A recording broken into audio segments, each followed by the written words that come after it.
Started recording now, and let me know once you're able to see my screen. Okay. Can you see it? No. Now I can. Yeah. Okay, good. And you can see the white screen. Yeah. Yes. Okay. So in today's class, we are going to talk about data representation and scatter plots. Okay. Okay.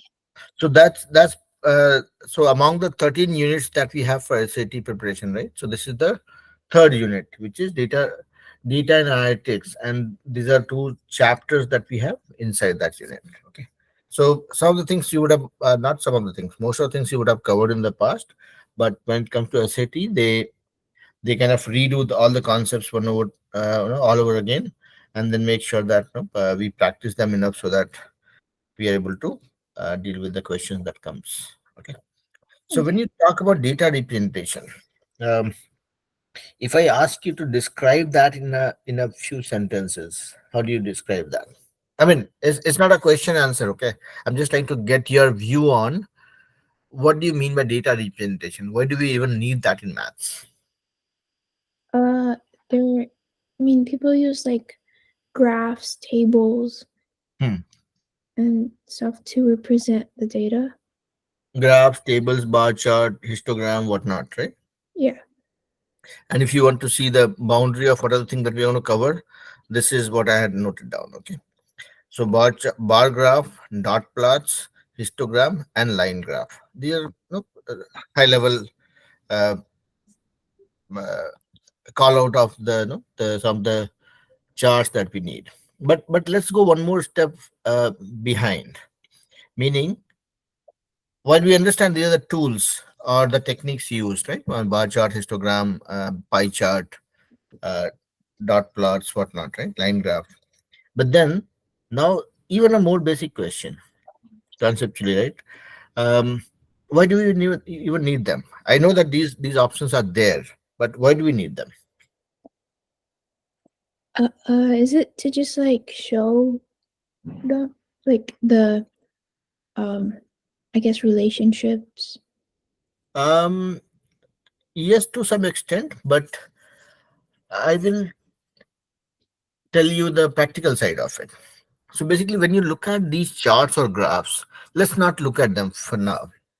Let's say I give you some story, okay, saying, Dhanushri, we have looked at the population of let's say Texas for last 25 years. Okay. Let's say right now it's 2024, so we are counting from 2005. I'm just making it up. Okay. So population of Texas in 2005 was, let's say, 10 millions. In 2005 it became 10.3 million. We had something going wrong, and then in 2006 the population became 10.2 million, and again we had a spike in 2007 that became uh, 11.4 million. I'm blabbering, right? Yeah. So I'm blabbering because I'm trying to get you confused, and that's the purpose. So all that I told you, and if I would have continued for 20 years, you would have not gotten the head or tail of what I'm saying. Okay. And this is a very normal scenario. If I just give you data, just dump some data in front of you in some story form, um, you might be more intelligent than me. You might be able to absorb them all, but then 80% of the scenarios, people kind of get lost with a lot of information. So all these bar charts or pie charts that we talk about, this gives you a very intuitive view of the information, and just by taking a look at it, you can kind of interpret, conclude, and make your opinion about it. Okay. So whatever I was telling about the population of Texas, okay, Texas population for 20 years, okay, whatever I told you, that was just part of the story, right? I mean, I had probably 10 paragraphs and I just told you two of them, and you got very confused, I'm pretty sure anybody would. Okay. Now the same thing, if I tell you in the form of a graph. Okay, this is 2004, and let's say this is 3, 6, 9, 12. 3 million, 6 million, 9 million, 12 million. And this is 2004, and this is 2005, this is 2006. I'm just kind of randomly plotting something, okay? This, this, and 2006, 2007, 2008, 2009, 10, 11, 12. So I told you about 3 years of data, and that was good enough for you to get confused. Imagine if I would have continued with my storytelling and I would have told you about, let's say right now it's 7, 8 years of data, right? That would have been too much to absorb. But if I plot that in front of you on one page, okay, I'll say this is 10, 9 million, 10.2 million, 10.2, 9.1, 10.5, and likewise, okay. Now if you just look at this bar chart, what do you see here? You see the same amount of data, but in a more intuitive way. What you can see is, okay, 2004, 5, 6 was little unpredictable. It kept on going up and down. So was the case with 8 and 9. But then from 2010 onwards, it's been going up. Yeah. Yeah. That's one conclusion you can draw by looking at this data. But if you would have tried to do the same thing with the story that I was telling you, that would have been impossible. Yeah. Yeah. So now the gist of it is that any bar chart, pie chart, line plot, scatter plot, not scatter plot, dot plot, line plot, histogram, all that, right? These are the different mechanisms for us to present the data in a more intuitive way. So these are tools that enables us to represent the data in a more intuitive way so that people can take people can draw conclusion very quickly. They don't get bored or tired by hearing the information. At the same time, now let's look at big people. Okay, you and I are normal people, right? Now let's look at the CEOs or CFOs of the world, right? People who are dealing with thousands of people in their day-to-day life, right? Right. And they cannot make a wrong decision which impacts thousands of people. Yeah. Right. So for them, this becomes even more critical, that the data that comes to them in the form of a graph or chart, which helps them derive the right conclusion to make very quick decision, it actually enables them. So as you guys grow up and get into our shoes, like like your parents' shoes, you will see that in the corporate world, people actually don't have enough time. At least those senior people, okay, they need to take look at the right data in a very short time to make a very quick conclusion, and followed by the decision which will do a good or bad thing for a lot of people. Okay, Okay. you would have heard about a lot of layoffs, right? Companies lay off people and all that, right? That also Yeah. happens here. Now imagine what a CEO would have done. Let's say if we talk about layoff at Google. Okay, what the CEO of the Google would have probably done is looked at the revenue or the profit, let's say profit of the company for 2020, 21, 21, 22, 22, and 23. Okay, this is the profit of the company. Okay, so this is, let's say, if I'm talking about Google, probably I'll talk about big numbers. I'll say probably 50 billion, 25. This is 25 billion, 50 billion. In 2020, let's say, I mean, again, I don't know about the exact numbers, but yeah, let's say Google made a profit of 50 billion in the year of 2020.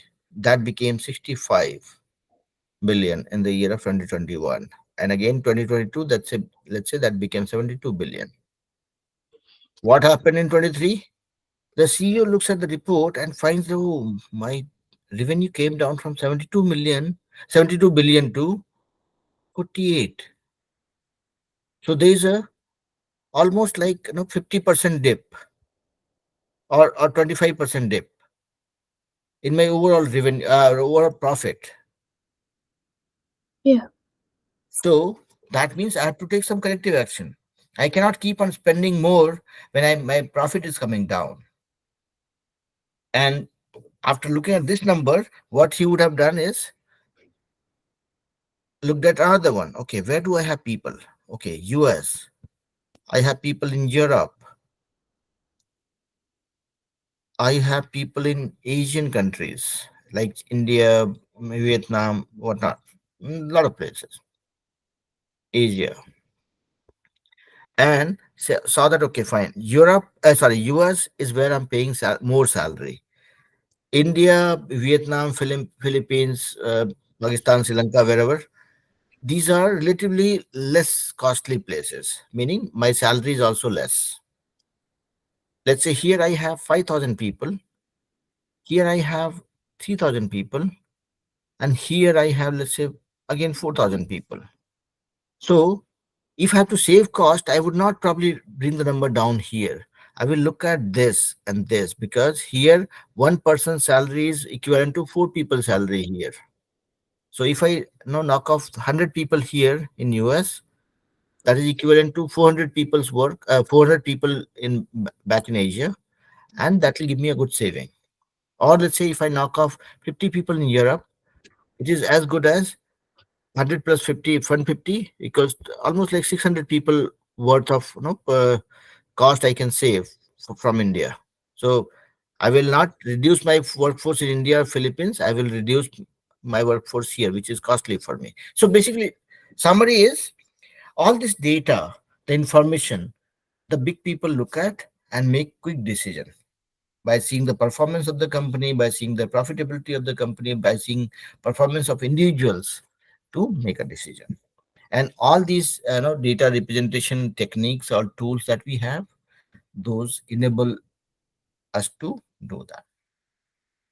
Was that a long description of a small thing? No, it's okay. You can relate actually. So the reason why I'm putting all that effort, right? I can straight away jump onto a bar chart, pie chart, histogram, whatnot, and say this is how it is. But then that would not last with you after the exam. Once the exam is over, you will prepare, revise, and then you'll forget. So that's why I always try to relate that with a practical thing. Okay. Now I think we talked enough about it, and that would have been registered in your brain for sure. Now let's look at what are the different tools. Okay. So one we looked at, that is called a bar chart. Okay. And this helps you plot numbers or the value of recurrence of something against time or against another parameter on the y-axis.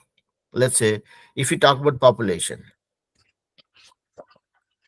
okay, of any country, you will say in a certain year, or let's say to 2020 it was something, to 2021 it was something else, 2022 it became something, right? And then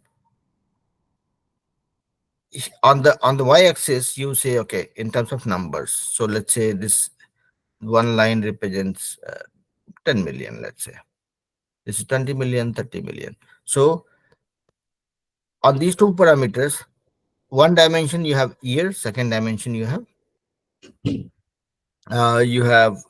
count, which depicts the size of the bar, right? How big the bar would be. If the value for that particular year is more, the bar will be longer. If the value is less, the bar will be shorter. Yeah. So here on the two dimensions, some values are represented across different parameters, be it years, be it in terms of something else, you can plot them. So bar chart is very commonly used for representing the population of different countries, or revenue of some companies, or performance of some parameters over the years. Basically, on the x-axis you will always have the duration part. Okay, so Okay. let's say if you would have seen, like, uh, number of COVID infections in Texas, day 1, day 2, day 3, day 4, and this graph tells you, okay, is it going up, or is it going down, or maybe after after the vaccine was introduced, did it come down or got controlled. So against the time parameter, what is how the value is changing, that's what mostly bar charts are used for. Am i am i making sense so far? Yes. Okay, now can you tell me a scenario when you would use a bar chart? I mean, just based on your experience. Um, I've used it a lot.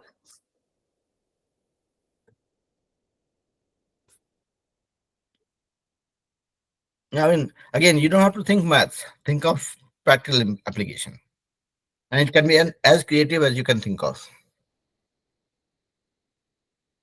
Okay, let me give you an example. Maybe that will give you some clues. Okay, I will say Dhanusri's height every 2 years. Height change after every 2 years. Okay, so I'm not going to disclose how old are you, but I'll say when you were 2 year old, when you were 4 year old, when you were 6 year old, when you were 8 year old, when you were 10, 12.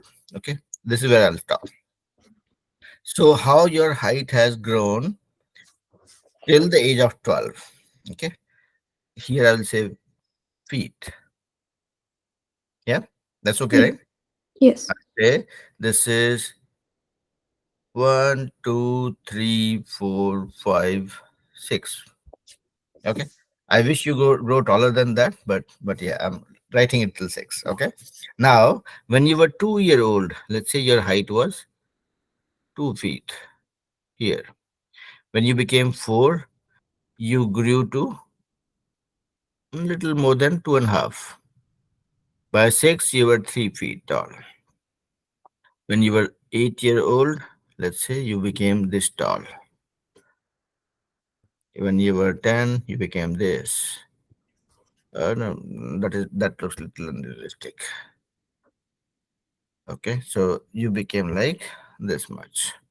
By 12, you were 5 feet. So this is another classic example, right? I mean, you can use, if you have to share this information, people will see how you have grown, Right. right? Some, let's say somebody who has not grown. Let's say if you do the same thing for me, say, okay, till 20 was bar chart like this, it was growing, and after 20 I stopped growing. I never grew to 6 feet, so that's okay. So I was somewhere, I settled somewhere around 5'6", 5'7". Okay, so okay, that is where it was, 5'6". And then every year, even if I plot, I will see that it's a flat bar chart. So this grew initially, then became stable, and that's the case with everybody, right? So this gives, this actually tells you a story always. Bar chart, or any data representation technique, that tells you a story. Because, for example, you can always think about many more examples like that. Okay. Now the second one is called a pie chart. Yeah, Yeah. like pie that we all eat, and we would have heard something. I want to get a bigger piece of the pie. Yeah, Yeah. bigger piece of the pie means I want a bigger share. If I say this, if I am very greedy, I'll say if this pie is to be distributed between the Nushri and Billion Uncle, Billion Uncle is greedy, will take the bigger share of the pie. I'll get this one. and only give you the smaller piece. Yeah. So this is smaller share. Now, what I'm trying to depict here is pi is always used for representing share, percentage, distribution. Earlier, we were seeing how something is changing over a time period. Yeah, that's what we were seeing in the bar chart, right? Yep. Now, here we are representing the share. Can you think of a situation when we can use a pie chart? Think of as practical, as realistic one that you see every day in your life. Maybe like an entire class took a survey on the best ice cream flavor. Wow, wow, that's a very realistic one. Yeah. So you'll say, okay, three ice cream flavors: butterscotch, strawberry, and vanilla. And this tells you which one was liked the most, which piece of the pie was bigger or biggest among all. Yeah. Okay. So this tells you the split. You can always say, okay, I want to see what no. Let's say I have 60 kids in my class, and I would do a survey to figure out who likes science the most, who likes math the most, and who is more interested in social studies. And I will plot this to say, okay, fine, this is the social study, this is math, this is science. Now this is quantified. Now let's look at our understanding of geometry. So pi is nothing but a circle. Yeah, Right. 360 degrees. Total circle is 360 degrees. Right. If I say half of the circle, a semicircle, that'll be 180 degrees. If I say one fourth of a circle, will be 90 degrees. Yeah. Yeah. So let's get into the mathematical part of it. Meaning 360 degree, or I'll put it this way: 100% of the pi means 360 degree. Yeah. Yeah. If I'm talking about 10% the pi, okay, no, let me not do that way. If I'm talking about 1% of the pi, what I'm talking about is 360 divided by 100. Yeah. If I'm Yeah. talking about 5% or 10%,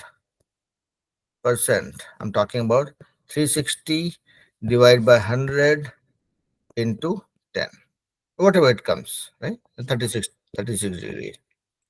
So basically, when you have to plot a pie chart, now let's look at an example.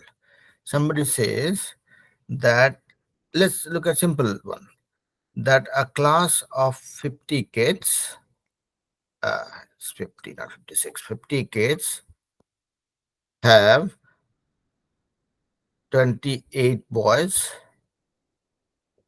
and remaining girls. Okay. Represent that in the form of a pie chart. Now, I have to find out how do I make sure that I'm mathematically correct here.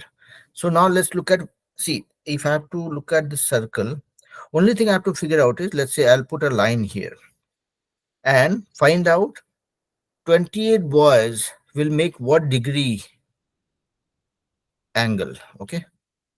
This will be boys, remaining will be girls, or vice versa. I can pick one of them. Okay. So I have to look at, if I have to make a pie chart, I have to see in the whole pie what percentage is this, or how big, how many degrees of angle it makes in the pie. Okay. Are you with me so far? Yes. Okay. Now, if you look at this situation, you would have done this before, right? I'm just kind of repeating myself so that no, repeating it for you so that no, you can relate. Now, total 50 kids, 28 boys, 22 girls. If it was all boys, it would have been a full circle, right? So 50 makes 100% or 360 degrees of the circle, correct? Right. One makes how many? 360 by 50? This many degrees. Yeah. Yeah. Now I'm talking about 28 boys. So 28 makes what? How many? 360 by 50 into 28. I'll do the calculation. Get the degree. Okay. Whatever it is. It'll be probably somewhere around 90 degree or so. Let me do that. 36 into 28. So it'll be, yeah. Okay. I'm not doing the maths right now, but that'll eat up a lot of time. Okay. So um, it'll be almost like 190, not 190, more than 200 degrees actually. Okay. This gives Okay. me one value, 200 degrees. Other one will be, let's say 360 minus 200, 160 degrees. So what I will do is I have got a line. I will make 200-degree angle. I will not make, I mean, I can use that semicircular thing, right? That we have. Um, what do you call it? It's called protector, right? Yeah, protractor, I think. Protractor, yeah, correct. The semicircular thing where you can measure the angles. I'll use Yes. that and make that, find out where I can make that 200 degrees. And this becomes my boys thing. I'll write 200 here. Sorry, not 200. I'll say 28 here, 22 here. Or if I have to represent that in percentage, I'll say this is, let's say 60% or 62%, this is 38%, whatever. And color, I'll use different colors so that no, I'll say this is boys, this is girls. And that becomes my pie chart. Similarly, here we had a scenario where we had only two of the things. Let's say, let's take an example. Let's say three subjects: math, science. Let's take four: English and social studies. So, in a class of 100 kids, 60 kids like maths, 60 kids like math as their favorite subject, 20 kids like science as their favorite subject, 10 like English as a favorite subject, and remaining 10 like social studies as their favorite subject. Draw that in a pie chart. Let's do that calculation quickly. So this is my 360 degrees. I'll put a line here. Let's see math. Math is 60%. So total 100 makes 360 degrees. Yeah. Yeah. So 1 makes 360 by 100. 60 makes whatever 1 makes multiplied by 60. So 60 multiplied by 60 by 100. This makes it 36 into 6. That is equals 256. 256, 196. 1 second. 36. It's, 216. Sorry, my bad. So this is 216. Mm, yeah, 216. Correct. So this is math. I will color this as math and put 260 here. Similarly, I'll find out what is 10 means. 10 means uh, this into 10. 360 by 100 into 10. That is 36 degrees. I'll make an angle 36 degree, another 36 degree for science, social studies. That is also 10. And remaining is my science. So basically so here net what we have to do is we have to use that percentage or absolute number calculation mechanism using the basic calculation method to find out the value of the angle for each of the uh, piece of the pie and then draw the angle. That's it. Yeah. Yeah. All right. Now this is another form called line graph. We were representing this thing as a bar chart when I am showing something with lapse of time how something is changing. I was using bar chart. I can also use a line graph and like the coordinate plane that we deal with. Okay, let's say on this horizontal axis I have years. So 5 2005, 2010, 2015, 2020, 2025.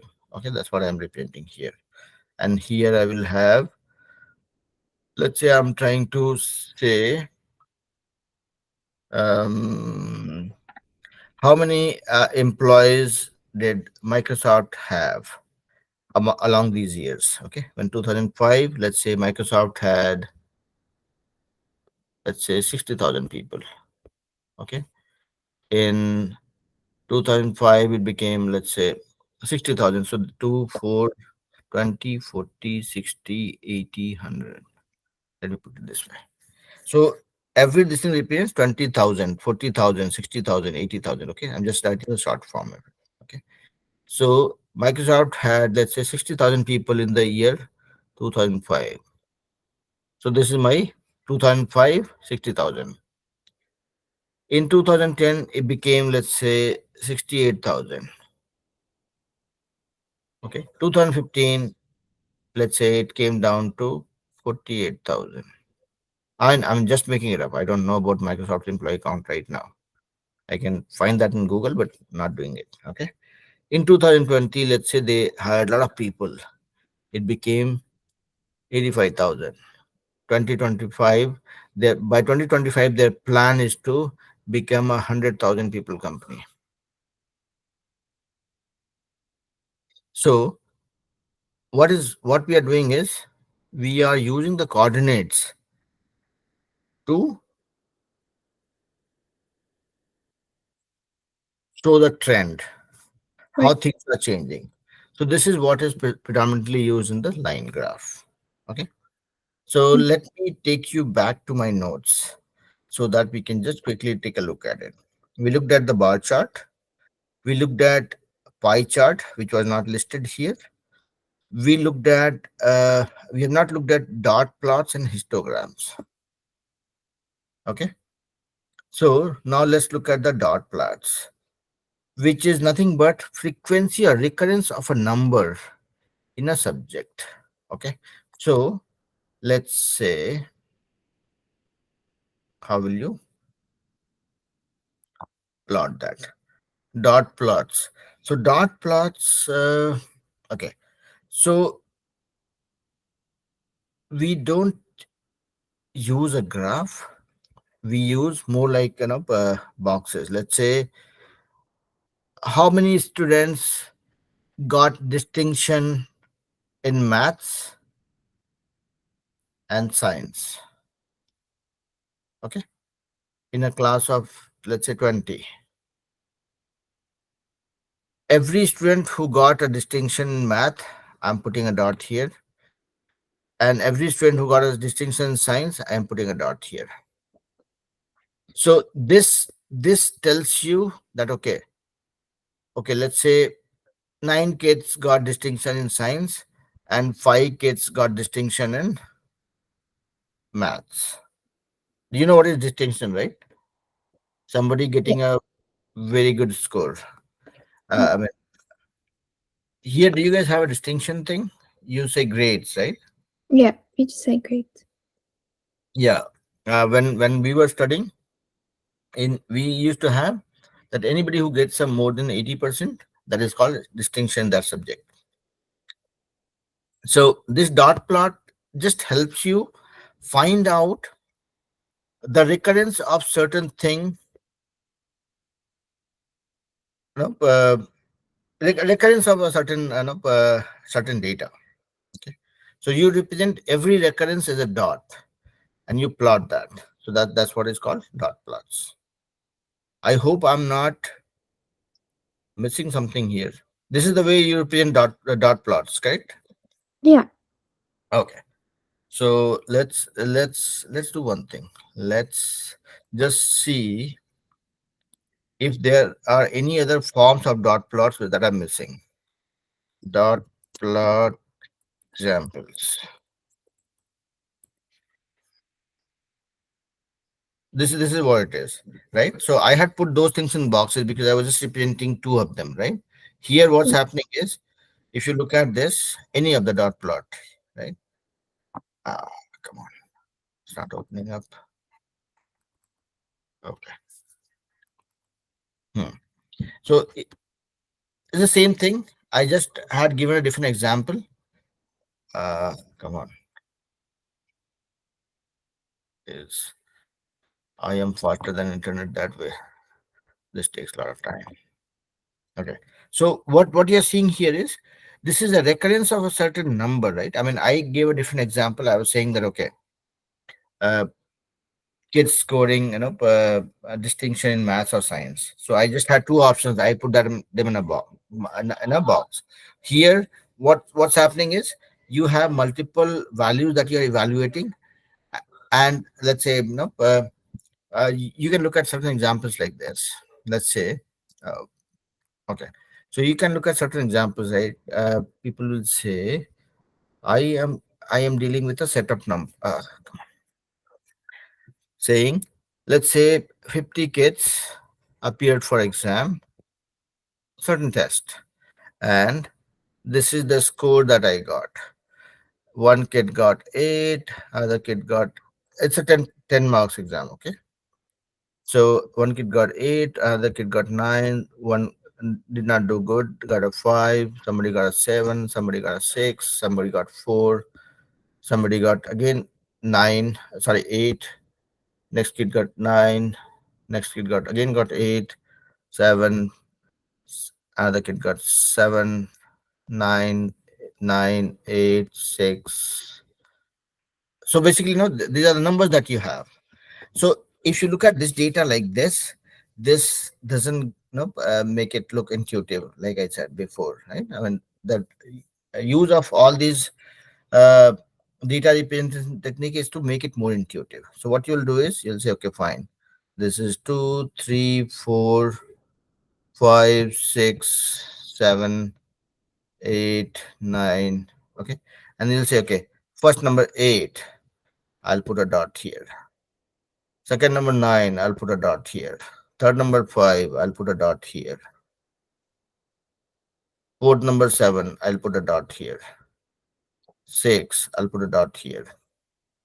Next number 8, I'll put another dot here. 9, I'll put another dot here. 8, another dot here. And then once you plot them all, you will see that okay, let's say two kids got 4, a lot of kids got 8, many kids got 9, and by looking at this plot, you can make out that okay, these are the two scores which were obtained by maximum number of kids. However, there were some kids who did not do great, right?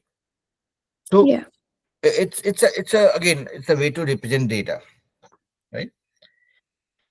And plots, as I mentioned, it's a technique used for representing a number or a value which reoccurs again and again. Okay, so if you have to show which number is happening maximum number of times, that is when you use the dot plots. Are we clear? Yes. Okay. So we looked at dot plots, we looked at line graph, we looked at bar chart. Let's look at histogram. Histogram is another form of bar chart. Only difference being it looks at a range. Okay. Let's say you look at um let's say again, I somehow get biased to talk about the score of the kids. Let's say you have 10 kids in your class, okay, and they appeared for a test and they got some score. Okay, so let's say 10 kids and the maximum marks was 100. This was the value for the test. One kid got 71, another kid got 75, third kid got 78, 81, 94. Then Dhanushi got 99. And then somebody got 78, 84. Okay, 1, 2, 3, 4, 5, 3, 8, 89, and 26. Okay. Now, here, again, if you plot these numbers separately, it'll look very clumsy actually. So what you want to do is You don't want to put them as individual number. You want to represent them as range. Okay, you will say 0 to 30. 0 here to here is, let's say, 0 to 30. 0 to 30. 30 to 60. This is range for 30 to 60. To 60. 60 to 90. Okay, 60 to 90. And then this is 90 to 100. Okay, so what you will do, okay, I have how many kids who got less 1 0 to 30? Only one. So this is, let's say, 1 2 3 4 5. Okay, I got one kid who got 20. I'll make this one bar. Okay, 0 to 30, one bar. Only one kid. This says one. Now 30 to 60, how many? You got nothing. Everybody did more than that, right? So this is, there's no bar. 60 to 90, how many? 1 2 3 4 5 6 7. So I'll make a bar 60 to 90 here. Okay, 7. Okay, and then one kid got 99 also. That is Dhanusri. So that is this bar. Okay. Two kids got 94, more than 90. So 94 and 99. So if you see this one, right, this looks pretty much like a bar chart. The only difference being the histogram doesn't talk about a number or a year or a particular time frame. It talks about a range of values. It picks a range and says, okay, for this range, what is my value on this axis? Yeah. Right. So that's about the histogram. Let's see what is remaining here. We talked about histogram, dot plots, bar chart, line graph. We covered it all. So lesson 5 of this unit is done. Do you remember the scatter plots? Yes. Okay. So let's do one thing.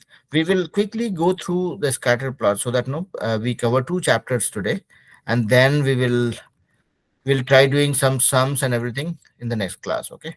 So Okay. after scatter plots, we have 3 more chapters. Well,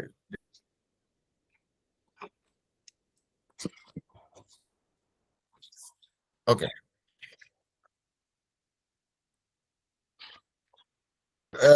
Actually, for it, let's learn some of the concepts. So good thing is that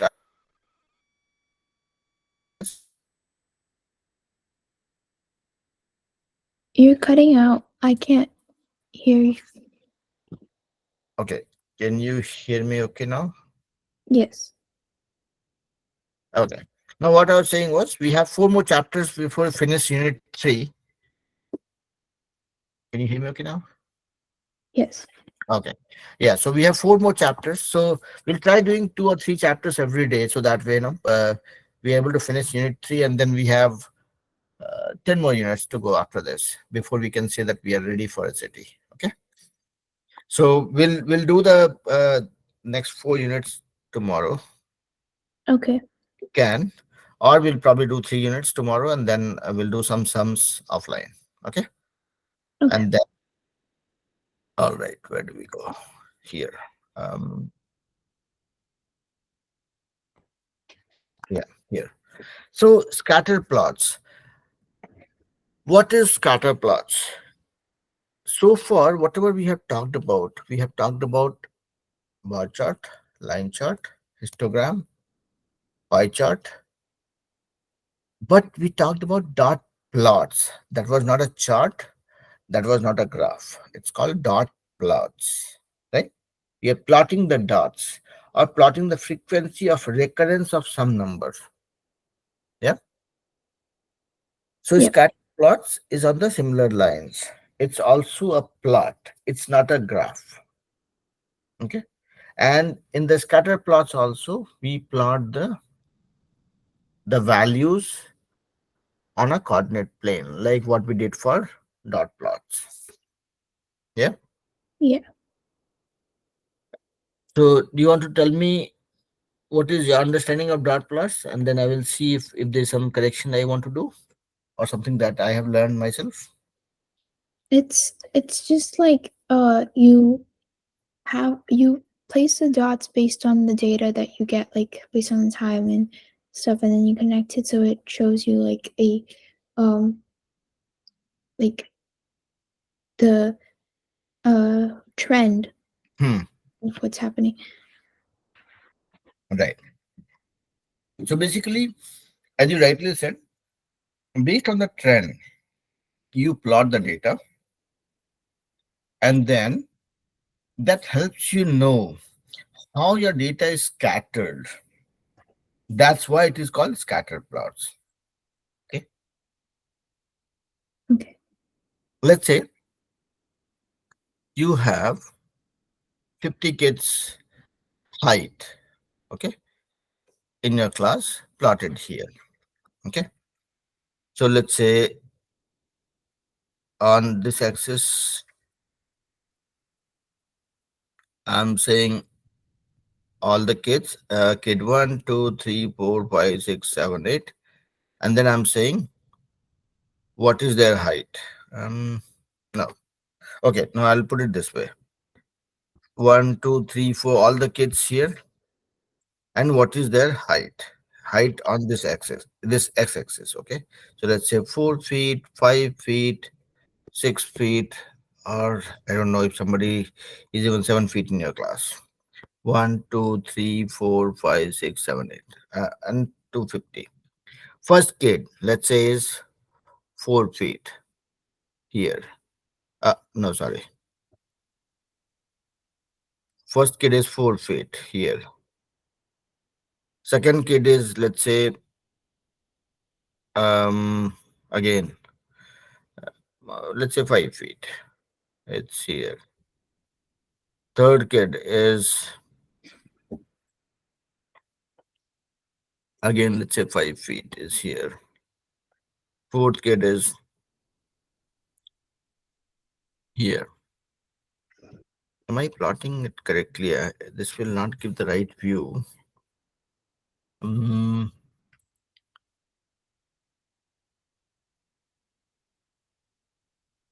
just thinking. What example should I take? Mm,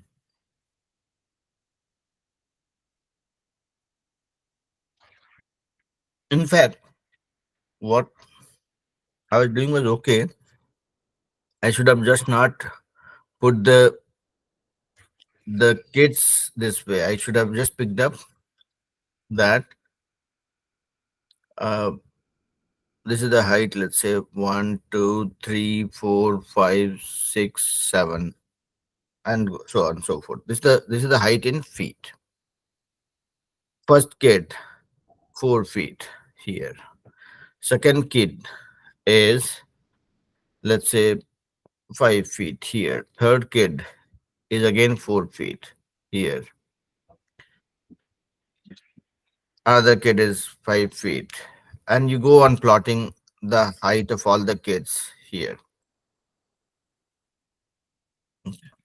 So the example I gave, I picked up right now, it has only one dimension that we look at, but eventually, we'll look at it more like a coordinate plane. We'll pick up another example, and when we do sums, right, we'll talk about it. So now, when you plot all the numbers, right, the dots, the value of all that you have, you will see some values are here, some values are here. Meaning, there's one kid who is just 2 feet tall. I mean, I know, I wish nobody is like that, but what you see is these are called outliers. These are exception scenarios. What the scatter plot tells is, if I draw a line here in the middle, most of the numbers are closer to this. Okay. And to find a trend or to find a value in this one, what you will do is you look at where the maximum numbers are cluttered and a line which passes very close to it so that it touches maximum of those. Okay. I mean, it's closer to maximum of those values that you see in the plot. That's what is called scatter plots. So scatter plot tells you where is your data concentrated, where you have maximum data that you are talking about, and the things which are in smaller numbers, these are called outliers.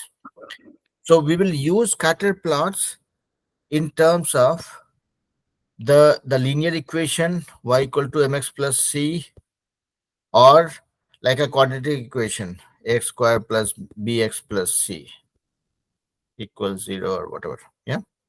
So let's say if you have data, all your numbers plotted here, x and y coordinates plotted here, and a line y equals to 3x minus 6 goes through this. Okay. If the line that is closest to this scatter plot, meaning all the values are nearest to it, then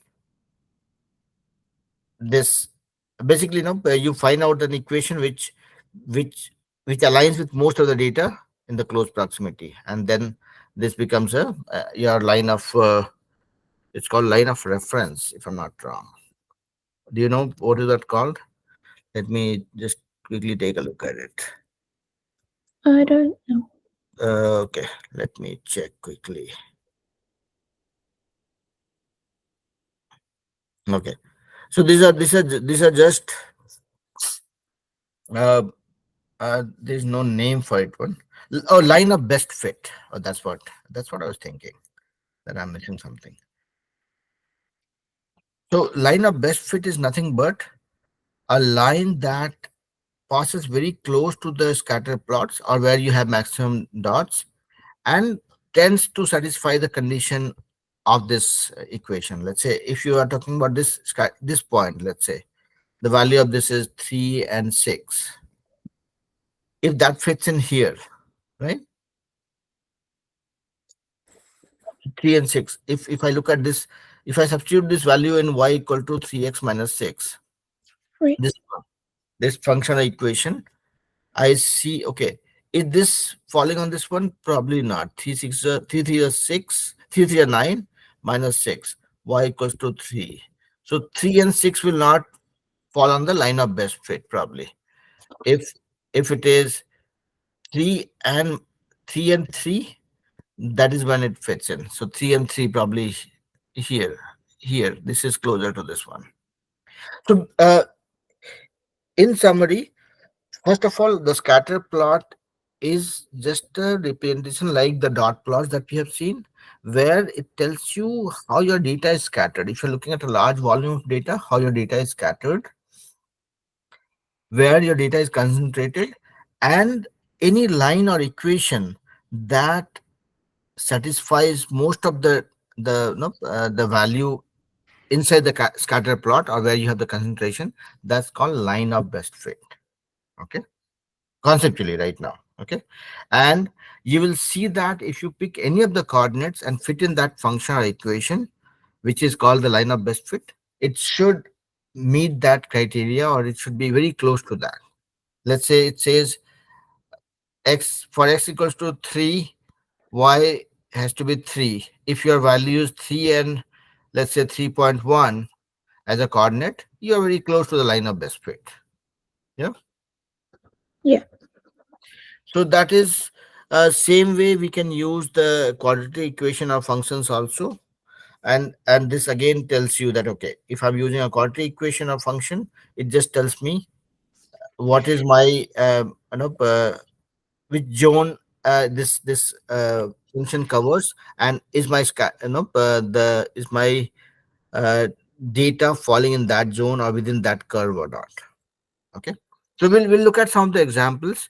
I think that will clarify a lot of doubt.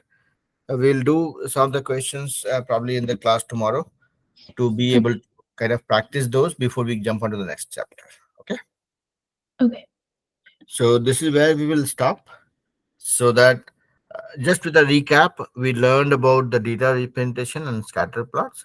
Data representation, again, we talked about the bar chart, line chart, pie chart, dot plots, and histogram. and we briefly touched upon the scatter plots. We will use the scatter plot concepts for doing some sums in the next class. All right. With Okay. that, I'm stopping recording, and so that you and I can talk for a minute if we want to.